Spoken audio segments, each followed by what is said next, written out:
Fresh from the eclipse season and almost done with Mercury retrograde, almost, we're ready to enter June. There's going to be some exciting things in June, a little bit of shakeups, especially in the second third of the month.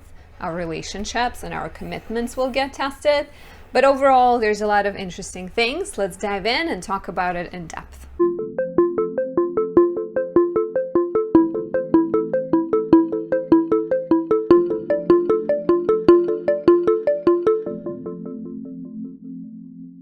My name is Anastasia. I'm a traditional Western astrologer specializing in natal, relationship, and predictive readings. If you'd like to work with me, there's a link down below. You can book a reading on my website, anastasiadoesastrology.com. If you're new to my channel, please subscribe, leave me a like or a comment. I really appreciate that. And if you'd like to know what June has in store for you personally, how these transits affect your chart, and what else is going on, you can order a personalized horoscope with me. You can DM me on Instagram or email me through the email that's on my YouTube. So the entire month, or most of the month, Venus is in Taurus until June 22nd. And Mars spends the entire month in Aries. So we have two planets responsible for romance, attraction, desire in their home signs. And this is quite beneficial, especially from June 3rd, once Mercury stations direct for beauty procedures, for any personal business initiatives, for socializing, romance. There's a lot of harmonious energies. Be careful that you're not just pushing forward your desires, and make sure that you're still socializing, which Venus and Taurus until June 22nd should be really helpful for that. And if you'd like to know more about those specific transits, check out the videos I did about Venus and Taurus and Mars and Aries. So on Friday, June 3rd, Mercury stations direct. How exciting, right? We've been in this tough period. May felt pretty rough with Mercury retrograde simultaneously with the eclipse season. The lunar eclipse in Scorpio was pretty brutal for many of us, especially people with fixed placements. If you are a Taurus, Scorpio, Aquarius, or Leo risings, let me know how it went for you. I hope you're doing fine. I hope the retrograde and the eclipse are not affecting you too much. I definitely dropped my laptop. So there was like, you know, it was hard to deal with people, hard to communicate, even a lot of like messages that were kind of misread in my world or received later, missed, all of that kind of stuff. So Mercury stationing direct is our green light for any education, travel, tech, business, social media, writing, and communication projects. At the same time, next day, June 4th, Saturn will station retrograde. Saturn going retrograde is like a regular thing. Saturn is retrograde for a while, every year, like 5 months. So this time around, it stations retrograde on June 4th in 25 degrees Aquarius, and it's going to be retrograde until October 23rd. So if Saturn is responsible for building long-lasting things, right? It's like construction site with a lot of long-term hard work. When Saturn goes retrograde, it's that period in the construction where, you know, the materials get misdelivered, or people are falling off and not committing.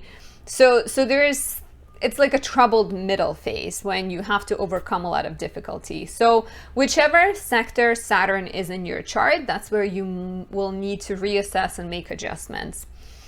And it's not an indicator, there's not like a recommendation to take it easy. It's a long period, right? So instead, you are encouraged to work hard and to commit. This could actually be a great time to commit in a relationship because you're working on things together. You're deciding that it's basically you're figuring out what's worth investing and what's not worth investing into.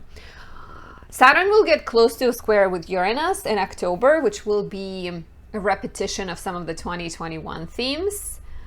And anyone with personal planets in 18 to 25 degrees fixed signs, Aquarius, Leo, Taurus, and Scorpio, will likely experience this retrograde more. So once again, if you'd like a personal horoscope, reach out to me. On June 10th, Mercury will trine Pluto. This is the final trine. We've had two before on April 28th and May 25th.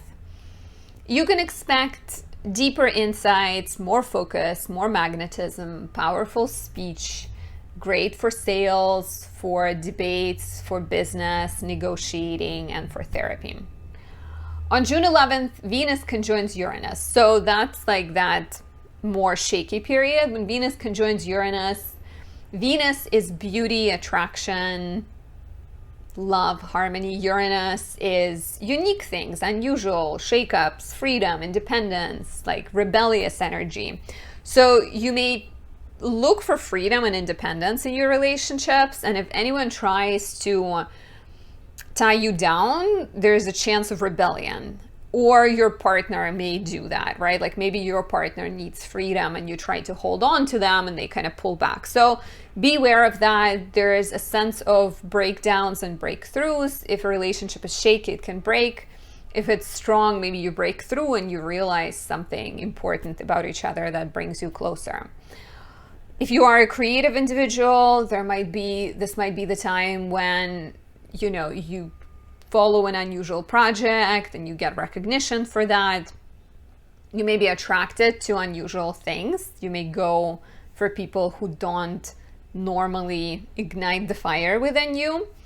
And since Venus also rules over beauty, this could be like the time, or you could feel around this time, around June 11th, a desire for beauty procedures that are maybe futuristic or somehow new and unusual. Be careful like making major changes because it's a shorter term energy, and once it's passed you may feel like, was it really worth it?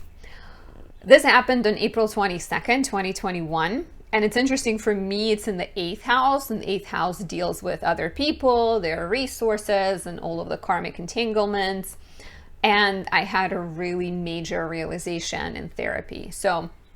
And I'm a Libra rising, so if you're a Libra rising, you can expect some kind of insights about your relationships. Isn't it all about relationships for Libra risings? No, it's not, but it sort of is. So on June 13th, Mercury enters Gemini. Mercury will stay there until July 5th. This is Mercury's home sign. We already had Mercury in Gemini before it stationed retrograde and through most of the retrograde. So this is wonderful for anyone who has a job that deals with communication, travel, brainstorming ideas. Your thinking is faster. There's a faster turnaround of people, ideas, locations, and totally wonderful time to write, to kind of, write, but maybe write with other people, or to step away from the busyness of the world to use the business of your mind to put stuff on the page. We're better at adapting to other people. Our minds are more flexible versus, Mercury being in Taurus from May 23rd until June 13th, like Mercury revisiting Taurus, where our thinking could have been more rigid and more stubborn and kind of more narrow. Here you get like a fuller story. On June 14th, we have a full moon in 23 degrees Sagittarius. Expect completion in the sector of the chart that is Sagittarius. Of course, I'll make a video about that as we get closer. But this full moon sextiles Saturn and squares Neptune, which later perfects fully on June 16th.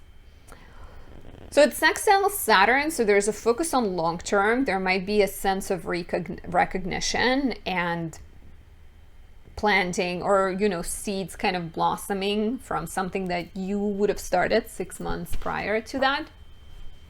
At the same time, because this full moon also squares Neptune, there might be a sense of like you get recognized, but there's low-key dissatisfaction, uncertainty, confusion. Maybe you don't know how to proceed. Maybe you have to sacrifice something in order to get that recognition. Readjusting your dreams, kind of like figuring out what's real, what's more imaginary could be seen here too. Take it easy around that time. Don't push for answers, or don't try to find know exactly how to proceed right away. Maybe you're not supposed to know right away. June 18th could be tough romantically. So, like we started on June 11th with Venus conjoining Uranus. On June 18th, Venus squares Saturn. So whatever would have been happening in your love life, if there were tension, breakdowns, breakthroughs, Venus squares Saturn.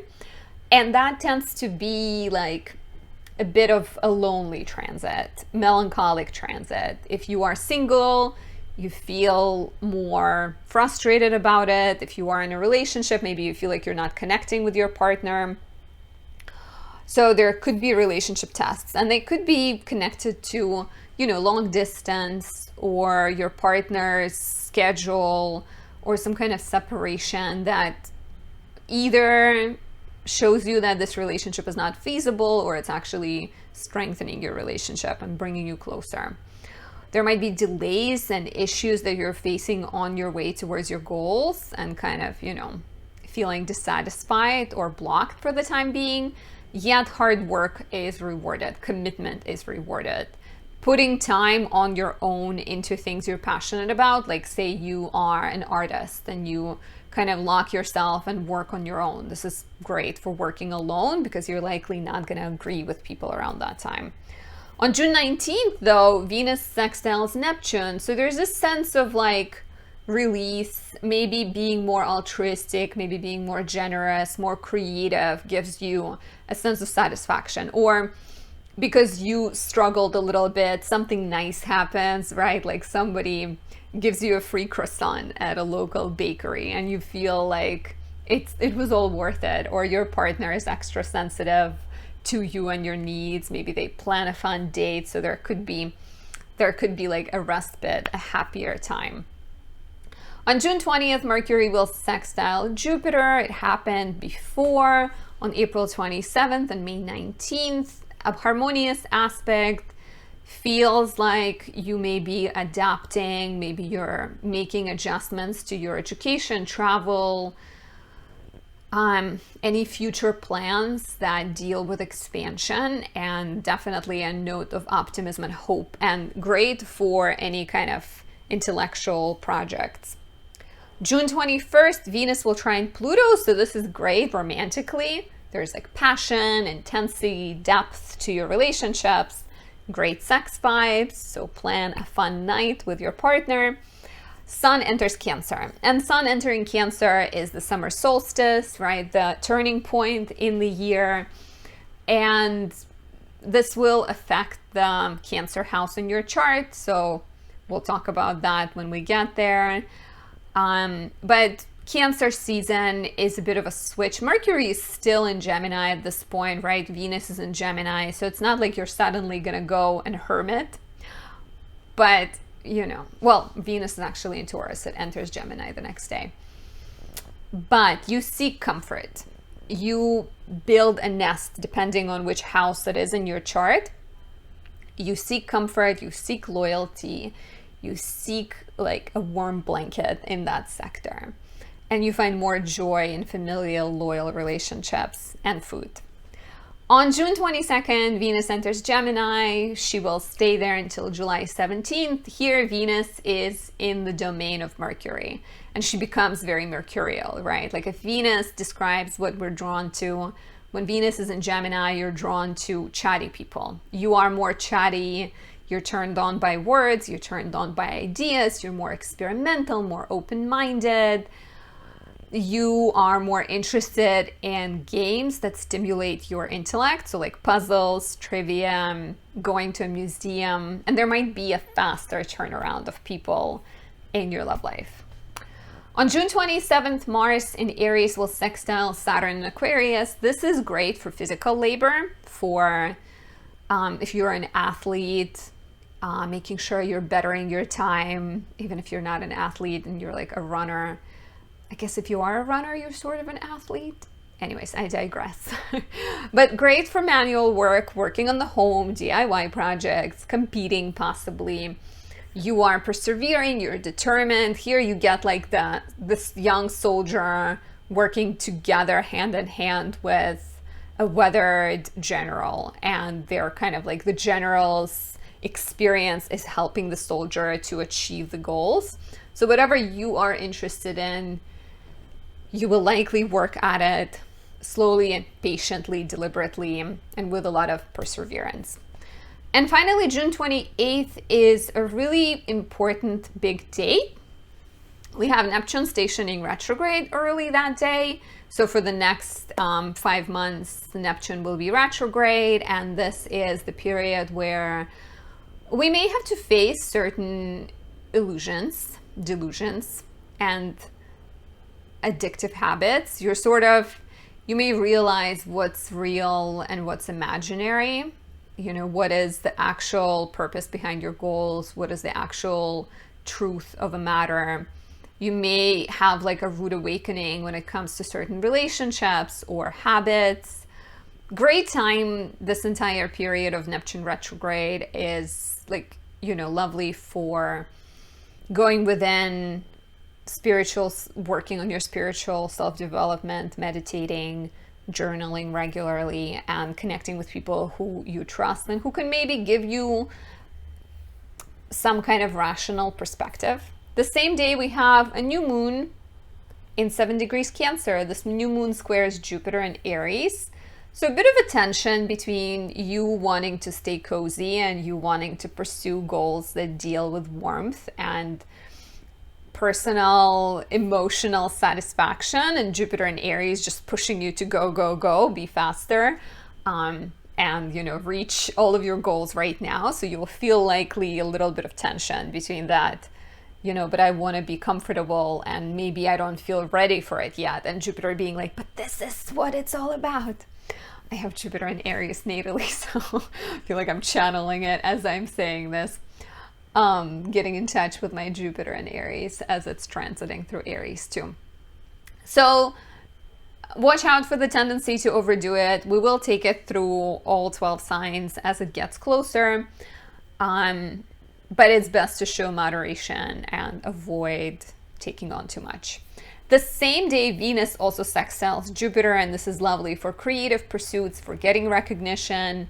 So any, you know, like any kind of creative, romantic, social, business initiatives that you have, even things that deal with home and family, anything where you get to like be like a crab and slowly put pieces together, is highlighted and beneficial and likely will be successful. So this is it. If you made it to the end of the video, can you leave me a comment and tell me that you did? Just curious, or say hi. This is it. Have a great month of June. Enjoy. Talk to you next time.